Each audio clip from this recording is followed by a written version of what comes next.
फांसा नहीं है, हम स्वयं फंस गए हैं।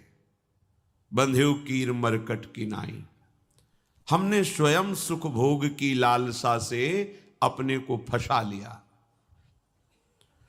अब वास्तविक सुख क्या है, चरम सुख क्या है, हमारी आंतरिक मांग क्या है, ये हम नहीं जान पा रहे। बस सामने दृश्य को देखा और टूट पड़े, सुख भोग लेंगे, हम सुखी हो जाएंगे। ये भ्रम है।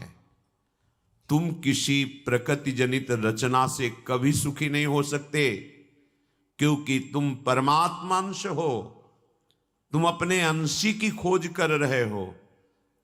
भ्रम से तुम नाना प्रकार के दृश्य पदार्थों में, परिवर्तनशील नाशवान पदार्थों में अपनी मांग पूरी करना चाहते हो, नहीं हो सकती। क्यों? क्योंकि तुम चिदानंद अंश हो, तुम्हें चिदानंद सुख चाहिए। ये प्राकृतिक सुख अनेक जन्मों से भोगते चले आए, अगर कहीं इसमें हमारा विश्राम होता तो आज तक हम सुखी हो जाते। भगवत कृपा से संत समागम प्राप्त होता है, पर कैसी मलिनता बुद्धि की है कि संत समागम में जाकर के हम यही जानना चाहते हैं कि वो उपाय बताओ जिससे हमें मांगे हुए भोग प्राप्त हों। भोग भोगने वाला शरीर जो निश्चित नष्ट हो जाएगा, वो नष्ट ना होने पावे। संसार में माना हुआ सुख हमें भरपूर प्राप्त हो। भ्रम मत रखना। अगर संतों की इसमें आस्था होती तो संत काहे को ही बनते। जिनमें उनकी आस्था नहीं है वो तुम्हें कैसे दे सकते हैं।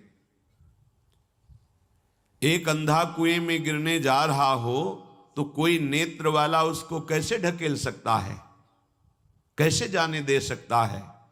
ऐसे ही हम ज्ञान नेत्रों से अंधे हैं, इसलिए हम इस भवकूप में नाना प्रकार के सुख की लालसा से कूदने जा रहे हैं या कूद चुके हैं। संतों का समागम बचाने के लिए होता है, फंसाने के लिए नहीं होता। लोग पूछते हैं कि संतों का क्या चमत्कार है, दिखाओ अपना चमत्कार। संतों का वास्तविक जो भगवत प्रेमी महात्मा है, उनका स्वाभाविक चमत्कार प्रकट होता है। उनके दर्शन से, उनके संभाषण से, उनके सानिध्य से विकारों का नाश और भगवत चरणारविंद की प्रीति, विषयी मन का निर्मल हो जाना, भोगों की तरफ आकर्षित चित्त वृत्ति का भगवदाकार हो जाना, ये संतों का चमत्कार है। तुम्हारा कोई रोग ठीक हो जाए, कोई भोग मिल जाए, कोई परिस्थिति सुधर जाए, इसे संतों का चमत्कार मत समझना। ये प्रारब्ध भोग सुख और दुख, पुण्य और पाप से प्रकट होते हैं, इसमें किसी का प्रभाव काम नहीं करेगा। अगर ऐसा होता तो संतों के शरीर में कभी कष्ट ही ना होता।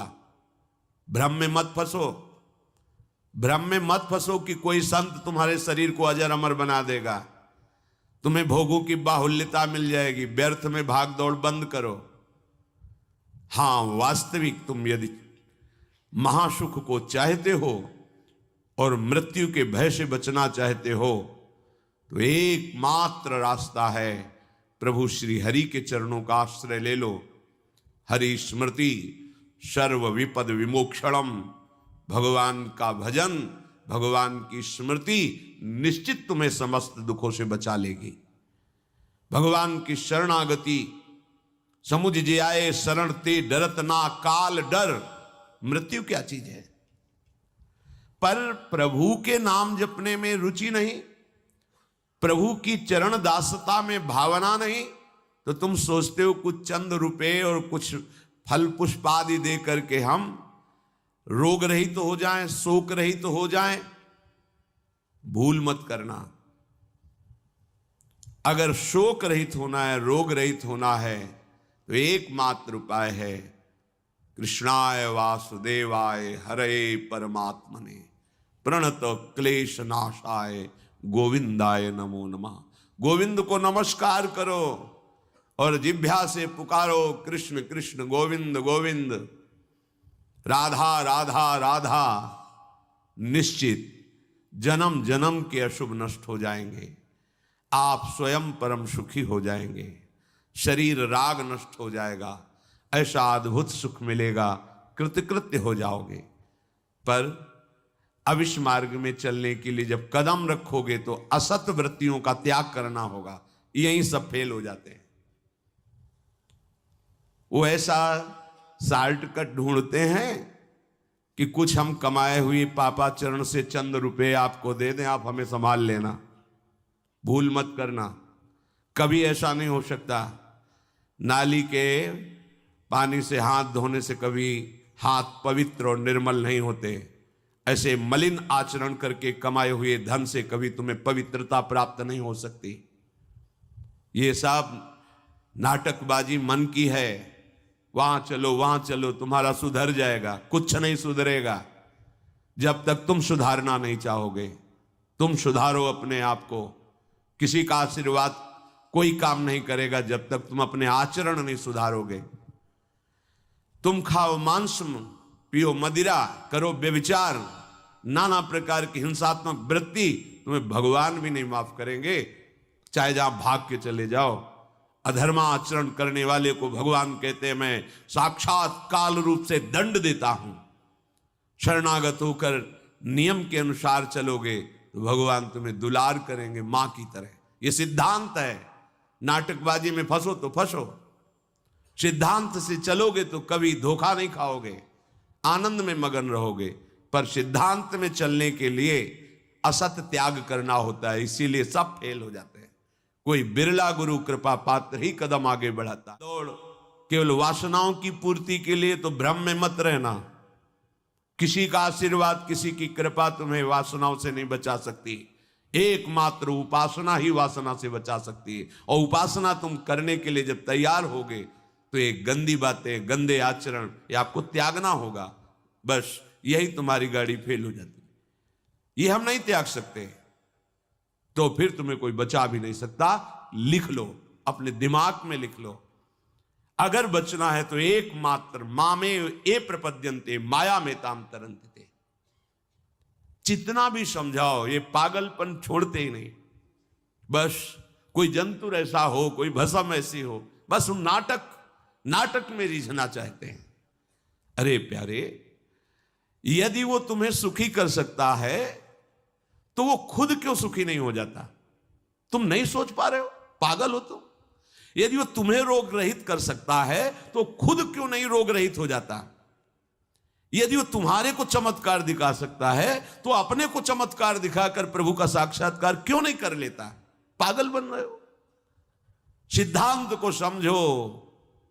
तब लगी कुशल न जीव कहूं, सपने हूं मन विश्राम। जब लग भजत न राम कहूं, शोक धाम तज काम। जब तक शोकों का खजाना एक कामनाएं, इन कामनाओं को प्रभु के चरणों में समर्पित करके भजन नहीं करोगे, स्वप्न में भी सुख नहीं मिलेगा। जागृत की बात जाने दो। जो चाहत है नित्य सुख, अरु मन को विश्राम। यही सब चाहते हैं। दुख का मुंह न देखना पड़े, मन हमारा प्रसन्न रहे, शांत रहे, कोई कामना हमें जलाए ना। हां, है मार्ग। हित ध्रुव हित सो भजत रहो, पल पल श्यामा श्याम श्यामा श्याम श्यामा श्याम। अब ये करना नहीं तुम्हें, भजन करना नहीं, पवित्रता से रहना नहीं, आचरण सुधारने नहीं, मनमानी आचरण करना है तो भगवान तुम्हारे हृदय में भी बैठे, कुछ नहीं कर पा रहे। देख लो ना, सबके हृदय अछत विकारी, सकल जीव जग दीन दुखारी। सबके हृदय में अखंड आनंद परमात्मा विराजमान है, लेकिन सब दुखी हैं, सब क्लेशित हैं, अशांत हैं। क्यों? तहां बेदस कारण राखा, भजन प्रभाव संत श्रुति भाखा। भजन नहीं कर रहे हो इसलिए। भजन किए बिना कुछ नहीं हो सकता। मान लो हमारी बात, कहीं भागने की जरूरत नहीं। राधा राधा राधा सब ठीक कर देंगी लाडली जो, बड़ी करुणामयी है। यदि आप भजन नहीं करोगे तो वारी मथे घृत होए बरु सिकता ते बरु तेल, बिनु हरि भजन न भवतरी या सिद्धांत अपेल। इसे कोई काट नहीं सकता, अपेल सिद्धांत है। विनिश्चितम बदामि तेन अन्यथा वचांस में, हरिम भजन्ति ये नरा भवसागर तरन्ति ते। पानी को मथ करके बड़ा चमत्कार कर लो, घी निकाल लो, हो सकता है। बालू को पेर करके तेल निकाल सकते, हो सकता है। असंभव को तुम ये संभव कर सकते हो, पर भजन के बिना तुम दुख से निवृत्त नहीं हो सकते। गोस्वामी जी का ये अटल विश्वास, महापुरुषों का अटल विश्वास, शास्त्र का अटल आदेश, बिना भजन किए तुम्हारे अशुभ कर्म नष्ट नहीं होंगे, और अशुभ कर्म नष्ट हुए बिना तुम सुखी नहीं हो सकते। सिद्धांत से चलोगे तो सुखी हो जाओगे, नहीं भटकते घूमोगे, पूरा जीवन नास्तिकता और अश्रद्धा में उतर जाएगा। सिद्धांत से चलोगे तो कृतकृत्यता का अनुभव होने लगेगा, और नाच नाच कर कहोगे वाह, संत समागम का क्या फल होता है, ये मैं पा गया, पायो जी पायो मैंने, राम रतन धन पायो। मारा घूम रहा है जीव, कोई औषधि मिल जाए, कोई भस्म मिल जाए, कोई जंतुर बांध दे, कोई आशीर्वाद दे दे, अरे पागल हो। तुम्हारे कर्म ही तुम्हें दंड देंगे, तुम्हारे कर्म ही तुम्हें सुखी करेंगे। हां, हम कैसे अपने कर्मों को सुधारें, यह है संत समागम। आप अपने द्वारा अपना उद्धार कीजिए, कोई तुम्हारा उद्धार नहीं कर सकता। उद्धार की युक्तियां, उद्धार का मार्ग, उद्धार के सिद्धांत और सहयोग ये संतों से प्राप्त होता है। आशीर्वाद से उद्धार नहीं होता, आशीर्वाद से सुख दुख की निवृत्ति नहीं होती, वो ज्ञान से होती है। उसके लिए आपको भजन करना पड़ेगा, सत्य आचरण में चलना होगा, दुख को सहना होगा, सुख को दबाना होगा, उसमें अभिमान करके फूलना नहीं होगा। तब आप उस महासुख में पहुंचोगे जिसे चरम अवस्था का सुख कहते हैं। संत समागम दुर्लभ इसी बात के लिए है। इसका मतलब ये नहीं छूछा करके तुम्हारे दुखों का नाश हो जाएगा। भाग लो, पूरे ब्रह्मांड में जाओ, अगर कहीं सुखी हो जाना तो बताना हमें आके। समझना ही नहीं चाहते। भगवान कृपा करके बोल रहे हैं, औरों की तो बात क्या है, अब समझ लो।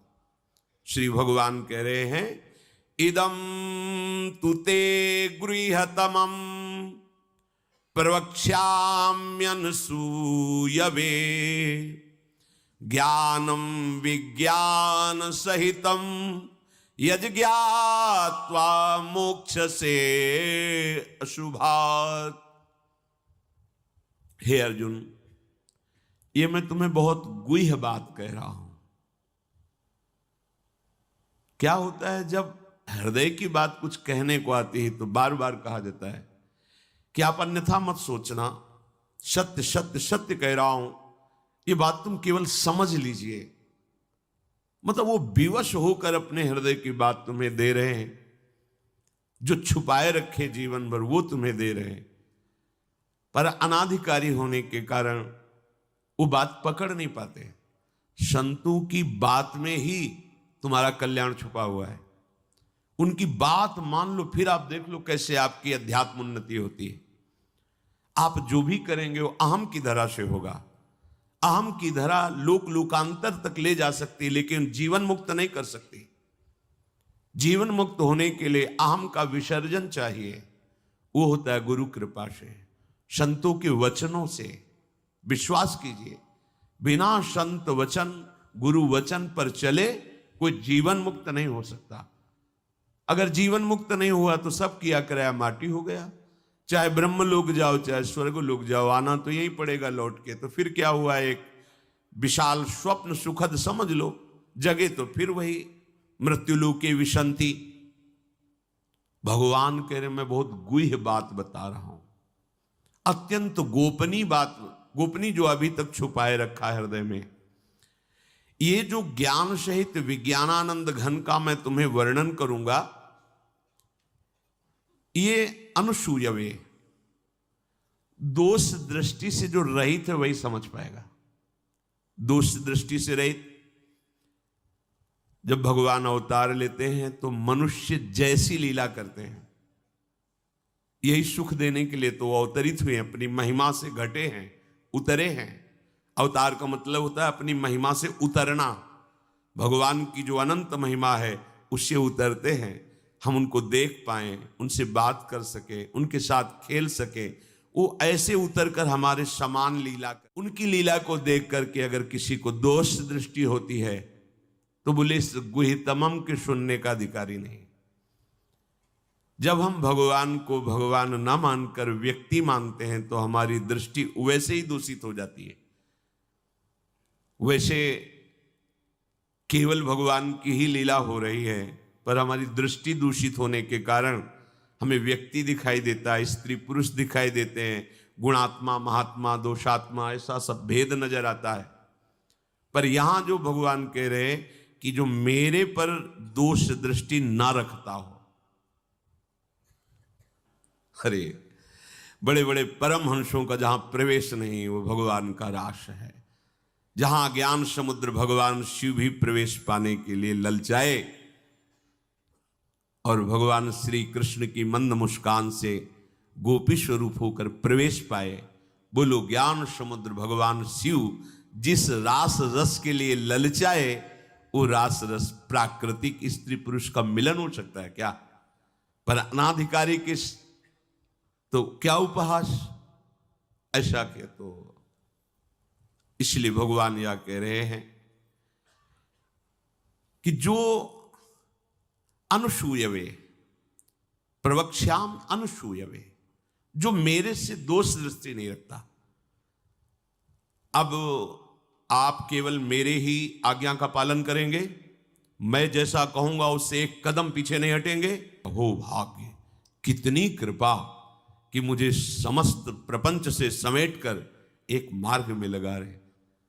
जहां श्रद्धा है तो वहां शब्द दूसरा भाव निकाल देगा, और जहां दोष दृष्टि वहां भाव दूसरा निकाल देगा। इसलिए श्री भगवान कह रहे, मैं अत्यंत गोपनीय बात तुमसे कह रहा हूं हे अर्जुन। अपने प्रियजनों से, प्रिय शिष्यों से बात कही जाती है। तब तक गीता जी का श्री भगवान ने उपदेश अर्जुन जी को नहीं दिया जब तक मित्र भाव रहा, नहीं दिया। सारथी पद पे बैठे हैं, आज्ञा की दोनों के बीच में रथ, इधर सेना कौरवों की पांडवों के बीच में, भगवान बीच में खड़ा कर दिया।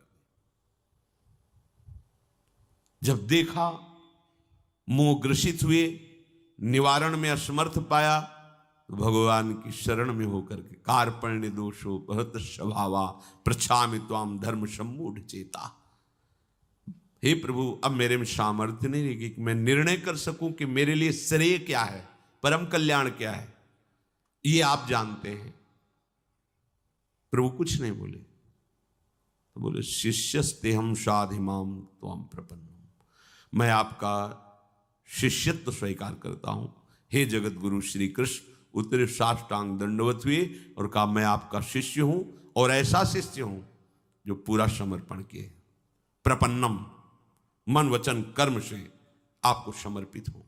तब गीता जी का प्रादुर्भाव भगवान के श्रीमुख से हुआ। जो प्रिय जन होते हैं, समर्पित जन होते हैं, उनको हृदय की बात बताई जाती है, क्योंकि वो उसमें दोष दृष्टि नहीं करेंगे। अगर प्रियता और समर्पण नहीं है, तो देखो ना, कह रहे मेरे को प्रणाम करो, मेरे को ही पूजा दो, मेरी आज्ञा में रहो, मेरे मन वाले बनो। हे अर्जुन, तुम उस परमात्मा को ऐसा समझो कि उस सारे जगत को जैसे बर्फ में जल ही जल है ऐसे व्याप्त करके विराजमान उस परमात्मा को, उसी के आगे ये बोल रहे हैं। देखो, अब हम गुह्यतम बात कर रहे हैं, उस परमात्मा को नहीं, मुझ श्री कृष्ण को। मेरे में मन लगा, मेरे को प्रणाम कर, मेरे को नमस्कार। ये महापुरुष जन रास्ता देते हैं। अब तुम्हारी कहां श्रद्धा टिकती, वो ये देखते हैं तुम्हारे लिए कोई आश्रय है, अभी तुम्हारी खोज अभी पूर्ण हुई कि अभी खोज बकाया है। खोज हो तो खोज लो, नहीं तो वहीं पकड़ के बैठ जाए कि अब बने तो रघुबर ते बने, बिगड़े तो भरपूर। अब बनेगी तो आपसे बनेगी, बिगड़ेगी तो आपसे बिगड़ेगी। अब हमारा कोई आश्रय नहीं। ये अत्यंत गोपनीय बात हर एक के सामने नहीं कही जा सकती, क्योंकि इसमें भगवान अपनी खुद बात महिमा का वर्णन कर रहे हैं। अब जैसे कोई बहुत हार थक के अब क्या करें, तो अब मान लो बात हमारी आंखों के सामने रहो, जो जूठन मिले खाओ, जैसा कहें वैसे करो। अगर अध्यात्म की भूमिका न जागृत हो जाए तो कहना। गुरुजनों की बात किसी से प्रमाणित करने की आवश्यकता नहीं होती। आपको गुरुजी ने क्या कहा, क्यों, आप कौन हो, हमारे बाबा गुरु हो क्या कि हम आपको बताएं? हमारी और हमारे गुरुजी की बात हो गई, तुमको क्यों बताएं क्या गुरुजी ने कहा? तुम हमारे निर्णायक हो क्या? चलो दोबारा नहीं मिलेगा। पर बैठाल के वो आज प्रवचन में ये कह रहे थे, समझो। अब वो जो समझाएगा वो तुम समझ जाओगे, जो गुरु समझा रहे थे वो समझ में नहीं आएगा। इसीलिए भगवान करें अत्यंत गोपनीय बात है। जब तक हमारा ये मन समाधान नहीं पाता तब तक भटकना पड़ता है। कहीं एक जगह पकड़ लो, ये जो अनेक जगह भटकना है बंद करो। एक जगह पकड़ लो, एक विश्वास रख लो, एक नाम जो गुरु ने दिया, एक मंत्र दिया है, अविद्या का नाश हो जाएगा, माया परास्त हो जाएगी। पर समझ नहीं पा रहे। दुकानें लगी हुई हैं, 4-6 दुकान घूम लेते हैं, चलो घूम लो, पर कहीं एक दुकान तो बांध लो कि हमें सारा माल यहीं से लेना है, तो तुम्हें छूट मिलने लगेगी। एक व्यवहार, हजारों की लाइन लगी, लेकिन आने दो, ये पर्सनल ग्राहक है, आने दो। ऐसे ही मेरे ईश्वर की दुकान में है सबका जीवन खाता। परिचय तो बना लो भगवान से, निहाल हो जाओगे। भटकना, हम जब ये बातें सुनते हैं ना तब लगता है कितनी हंसी की बात। जितनी देर तुम अमुक जगह जाकर के झाड़ फूक करवा कर उतनी देर राधा राधा जपो, बिल्कुल ठीक हो जाएगा, सब ठीक हो जाएगा। क्योंकि कोई भी जो हमें क्लेश देने के लिए आया है, कर्म है हमारा। जब भूत हो, प्रेत हो, चांडाल हो, रोग हो, दुख हो, विपत्ति हो, ये सब हमारा कर्म है। और उस अशुभ कर्म का नाश करने के लिए भगवान नाम जय घोष कर रहा है।